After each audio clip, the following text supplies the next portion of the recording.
All right, and welcome back to the live morning show brought to you by Don Bullock Chevrolet, the North Carolina Wesleyan College Athletics segment, and my guest is head women's volleyball coach Vicky. Don't call me Becky, Gentile. Inside joke between us, you know. I mean, I know her obviously, but in that moment you freeze and like, what the heck? You know, you have that happen. Absolutely. Not just me, right? No, of I'm course. sure you have name freezes every now and then. So Yes. she's the head coach of the women's volleyball team here at North Carolina Wesleyan College. Vicky, glad to have you. Thank you. We have interviewed you several times here, so you're a pro at taking my questions now. So, but the first one I'm going to say is the one that everybody's like, okay, Wayne, I'm tired of that question. I'm tired of that word. But COVID has obviously been wrecked our lives for the last year. Vicky, how did that affect your group personally, and how were y'all able to deal with it and come out of it? Wow. Yes, COVID has been very interesting. So when we came back in the fall, we were preparing like we were going to play, and then decided the season we got pushed back into the spring. So that was a whole different aspect from the beginning. So in the fall, we practiced a lot in groups of 10 or less. You know, just worked on the fundamental aspects. It was really nice for my freshmen, 3 freshmen that I brought in this year, Right. to actually learn the system without just being thrown into it. And so that was a positive. And then, you know, getting into the spring, we just started playing games in March. I think the biggest thing for us is playing in mass.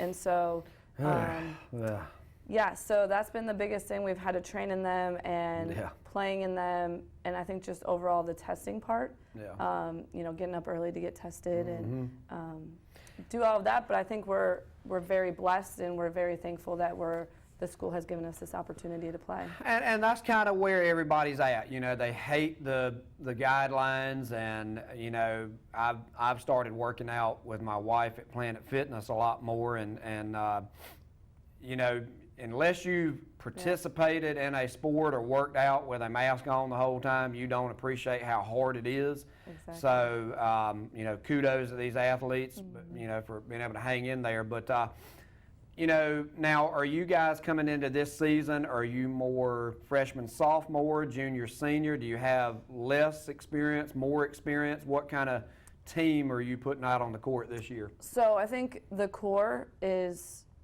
all seniors and juniors. I have a wonderful class of 3 seniors that have been doing the best they can this year, and you know, I feel bad for their overall senior experience, but Augusta Preston, Samantha Batinsky, and Callie Klein have done an amazing job leading this team. But I think my junior class, where I have 7 or 8, that's where the most of our talent and group and the experience comes from. So they're doing a great job. You know, I have my freshmen contribute, my sophomores do a great job as well. So, and that was the one thing, Vicky, about COVID, is it didn't matter whether you were a freshman, sophomore, junior, senior. Nobody had experienced that. And so normally you can point to, okay, seniors, lead me through this particular trial. Nobody had that luxury with COVID. Exactly. It was just a whole new world for everyone. And even as coaches, you know, we were still trying to figure out how do you motivate or how do you lead them through, you know, this season of condensed and still wanting to win at the same time. Right. So taking everything you went through with COVID, obviously the season starting in early March, what was your message to your team? What were you guys building towards to start the season? We're going to talk about some of the specific games here in just a moment, but what was your overall message coming out of all this mess? Okay, girls, now we got the opportunity to play. What were you stressing going into the season? I think the biggest thing is that you have to play like every day could be the last time you play, because you know, we could have someone test positive or you know, the other team not be able to play, and so you may not be able to finish your season. And so we've done, the school, the athletic training staff has done an amazing job of you know, keeping us safe and doing everything possible to get us to play. And so my thing was always just be thankful for that opportunity, because you never know if you're going to get the next one. And so, you know, play for each other, play for your family, even though they can't be there to support you. They're there supporting you on the stream or That's online. right. So Now, how big of an issue? I've talked to some of the other coaches. Student support, fan support, family support is big. Some of these girls live a long ways away. They love to have mom, dad come pop in to see them play. How tough has that been mentally, and also translating that onto, there's no noise out there when we're playing. Like, that's got to be hard. So I think that's been one of the biggest struggles for us is we have a great fan support, even from the community and from the other student athletes. Right. And so our parents travel very well, and so when we got to our first game, there was no one. It's like, wave to the camera, you could see your parents there. Right, but that's not the same. No, it's definitely not. And so in some of those games, I think they were really tight, and I think, score-wise, and I think if we would have had that little sense of, seventh person on the court, or as they say, the fans in the stands, I think we would have pulled through on those last couple. But, I'm hoping, next fall we get back to having fans in the stands. And so absolutely. I just appreciate, everyone tuning in to watch us and just know that your girls are appreciative of, you guys watching. Absolutely. So just do what you can, and encourage them however you can. Conference two-game win over Mary Baldwin this past weekend obviously was something you were looking at for some positive direction for the team. You always, you start non-conference, you build up. I'm not saying you don't care what your non-conference record is, but overall that is preparation for conference, which really matters. Talk to us about this huge win over Mary Baldwin. So I think in overall, from top to bottom, 1 to 18 I have on my roster, everyone got to play. Okay. The first game that we played was the conference game, and so I think the kids that played in that game did a tremendous job of executing the game plan. And then the second game, we were able to get the kids that may not see as much court time in there, and just being able to get them the experience that they may be lacking was also something that we were looking to do. But from top to bottom, we played well, we executed, and the energy was probably the best. So. Well, and Vicky, I think those are important moments for teams. Everyone likes to have, whether it's a convincing win or one of those wins where you get to use the entire group, because you can practice, but game experience is really what helps you grow and learn and progress. So obviously you're able to get that. Now talk to me a little bit.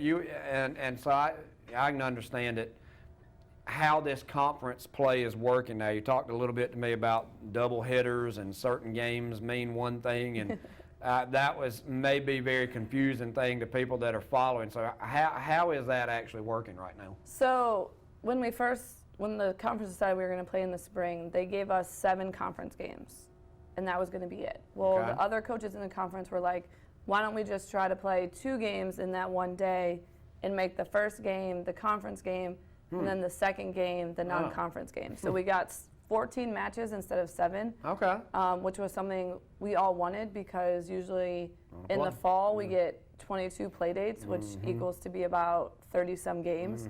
And so we want to try to get these kids as much opportunity to play as possible. And so that's how we're doing it.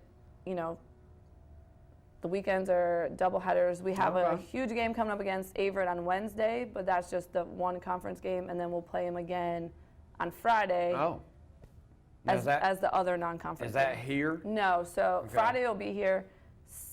Wednesday is at Averett. Gotcha. Now, I know that you're obviously a team coach, as everyone is, but is there anyone so far that has received any type of certain accolades, or that has just really stepped their game up, led, that you just kind of like, they deserve a little bit of recognition for how they've either played or led, that really has stood out so far for your group? Yeah, unfortunately at the moment we haven't had any accolades, but I think Lauren Weaver is my junior middle, has done an amazing job anchoring our offense and defense. She shows up every game, whether it be, hitting percentage or blocks. She's one that we can just really get on her back, and she'll take us through the game. Got to have somebody like that. And Yeah, and I think, all of my kids from a day in and day out perspective, one could have a fabulous day at practice, and then another person at the game does a great job too. Right, so. right. And those are always good to have, and in that particular case, to have someone that the team looks at and says, when we need to ride that certain wave of momentum, that certain person that, they're going to, as you say, sometimes put us on their back and carry us where we need to go. I think it's always important to have that athlete identified. So as we wrap up, Coach Vicky Gentile, head women's volleyball coach here at North Carolina Wesleyan College, with where your group is now, what are you seeing that is very, very positive, and maybe what are some of the things that you want to continue to work on for this group as they continue to move forward?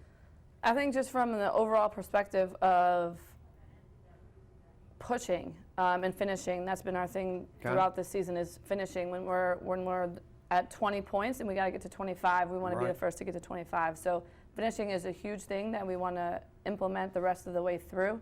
But just hard work, just coming in and working and anticipating that could be your last game. But playing together, that's something that we want to always strive for, because when you play together, there's nothing better. Absolutely, absolutely. Well, I always love having you stop by. Thank you. And you always bring great insight and great energy to the show. And on behalf of us here at the station, we wish you and your girls a great remainder of the season. Thank you. And look forward to having you again sometime. Awesome. Vicky Gentile, head coach of the women's volleyball team, has been my guest here on the North Carolina Wesleyan College Athletic segment. When we return, Fred gives us our final look at weather. You're not going to want to miss that. And we'll get back into more of our discussion. Phone line will be open for you, 407-1111. You're watching the live morning show presented by Don Bullock Chevrolet. Stay with us.